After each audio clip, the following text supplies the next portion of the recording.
4 community थी हमारी वैदिक काल में। एक कम्युनिटी जिसे आप कहते थे ब्राह्मण। स्टार्टिंग में ये सबसे इंटेलिजेंट थे, अगले थे क्षत्रिय, उससे अगले थे वैश्य और उससे अगले थे शूद्र।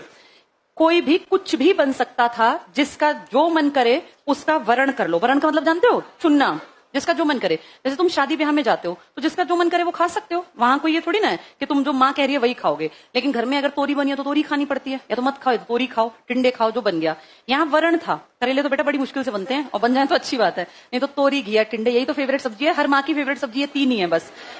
यहाँ अगर देखे तो वर्ण करते थे मर्जी से। भाई मेरा मन है, मुझे पढ़ना है। पढ़ना टफ था बेटा, क्योंकि पढ़ने के लिए तुम्हारी तरह किताब नहीं थी, डिजिटल बोर्ड नहीं था। एक पेड़ के नीचे पुराने टाइम के कोई ज्ञाता व्यक्ति बैठते और सिर्फ जबान से बोलते टफ टफ मंत्र, और सामने वो स्टूडेंट बैठ के उनका मुंह देखते रहते और उनको सोचते थे हमें याद करने, कंठस्थ करने हैं। तब कोई लिखत पढ़त कोई एग्जाम थोड़ी ना था।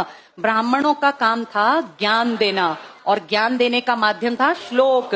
श्लोक हमेशा संस्कृत में ही थे। तो वो टीचर, गुरु जो थे, उसके नीचे बैठ जाएंगे पेड़ के, वहीं उनके 5-7 स्टूडेंट बैठे होंगे, और जो स्टूडेंट बैठेंगे वो बहुत हार्डवर्क करेंगे, क्योंकि इतनी टफ संस्कृत सिर्फ सुन के सीखना, सोचो कैसे दिमाग में बैठाई जाए। और इतने मंत्र, क्योंकि वेदों में ढेर मंत्र लिखे थे बेटा, कितनी ऋचाएं, कितनी प्रेयर्स। तो ये ज्ञान पर आधारित था, श्लोक पर। और जिसको सिर्फ इच्छा थी कि मैं ज्ञान हासिल करूं, बस वही ब्राह्मण बनता था। मर्जी थी जिसको पढ़ाई के रास्ते पे आना है आ जाओ।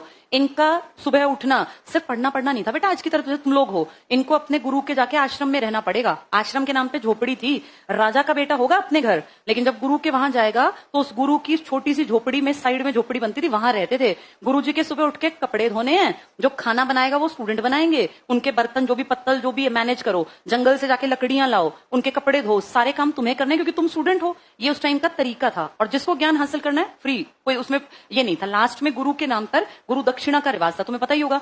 गुरु दक्षिणा में, गुरु गांव जिसको आज तुम कहते हो अरबों खरबों की संपत्ति, है गुरु दक्षिणा में मिला था गुरु द्रोणाचार्य को। अगला काम था क्षत्रिय का। क्षत्रिय की सबसे इंपॉर्टेंट चीज थी शारीरिक ताकत। ये थी दिमागी ताकत, ये थी शारीरिक। इसमें डाइट अच्छी लो, हाइट अच्छी हो तुम्हारी, और तुम बढ़िया तगड़े हो, तो तुम अपनी मर्जी से जिसका काम यहां से किया, मैं दिमाग का ज्यादा काम नहीं कर सकता, तो एक तरह से जैसे आज बहुत बच्चे स्पोर्ट्स में चले जाते हैं ना, अगर बुद्धि बहुत ज्यादा ना हो तो वो सोचते हैं छोड़ यार क्यों पढ़ाई में दिमाग लगाना, इतना स्पोर्ट्स में भी मेरा करियर बन जाएगा, और बन भी जाता है, जो बहुत तेज बढ़िया खेलते हैं। ये ताकत के दम पे काम करते। लेकिन इस टाइम स्पोर्ट्स नहीं था, इस टाइम ताकत का यूज करना था अपनी कबीले की गाय बचाने में। तो तुम्हारी ड्यूटी रहेगी, रात में तुम्हारी टीम में से कुछ लोग उठे रहेंगे, कोई गायों को खोलने आएगा तो तुम्हें वो मारने हैं, यानी तुम्हें अपनी गायों की रक्षा करनी है। और एक कम्युनिटी के सारे लड़के जो ताकतवर थे वो क्षत्रिय का काम करते थे, और इसीलिए पूरे गांव की गाय जब एक साथ बनती थी तो वो सारे लोग एक ही गोत्र के कहलाते थे। और हम आज तक ये मानते हैं कि अपने गोत्र में शादी ब्याह नहीं करना चाहिए। उसके पीछे का कारण ये है बेटा, क्योंकि ये माना जाता है कि एक गोत्र में भाई बहन हैं। पुरानी जब इतिहास पढ़ते हैं तब समझ में आता है कि ये चीजें ऐसी नहीं बनाई, इनके पीछे के लॉजिक हैं।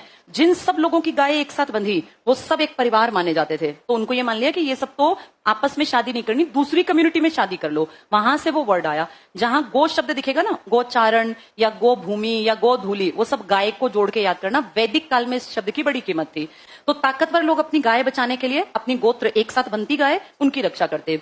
वैश्य लोग करते थे कि भैया हमारे पास जो सामान है और हमें चाहिए दूसरा सामान, तो दूसरे जाके दूसरी जगह से और सामान खरीद लाते और फिर उसको यहां पर बेचने का काम करते, यानी एक तरह से व्यापार करते थे। आज की तरह नहीं बिजनेसमैन थे ये। भाई कहीं से मान लो गेहूं खरीद लाए, इनके कबीले के पास चावल है तो गेहूं के बदले चावल, उसमें कुछ जैसे बार्टर सिस्टम था ना, सामान के बदले सामान, ये काम करते थे। और कुछ लोग कहते थे भाई ना तो हम पढ़ सकते, ना हम इतने ताकतवर, ना हम ये जाके सामान वामान लाए, हम तो तुम्हारी जो ये गाय बंधी हैं इनके नीचे से गोबर हटा देंगे, टाइम पे दूध निकाल देंगे, इनको नहला धुला देंगे, इतना हम कर देंगे। तो इन लोगों ने कहा कि हम सेवा करेंगे और हम सफाई करेंगे।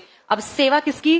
गायों की। सफाई किसकी? उस इलाके की। आज भी जो भैंस गाय पालता है बेटा, कोई ना कोई तो घर में काम करता ही है, चाहे तुम करते हो, तुम्हारी माँ करती हो, तुम्हारे पिताजी करते हो, बिना सफाई के थोड़ी ना जानवर रह सकता है। तो इन लोगों ने सेवा का काम उठा लिया कि ना तो हम ज्यादा बुद्धि पे बल डालें, ना हम उतने ताकतवर, ना हमारे बस की व्यापार, हम तो गायों की सेवा कर देंगे, रक्षा नहीं। रक्षा करने का काम कौन करेगा? ये 4 कम्युनिटी, जिसका जो मन करे वो काम कर लो, जिसको जैसा अच्छा लगे, जिसको लगे कि मुझे बुद्धि पे जोर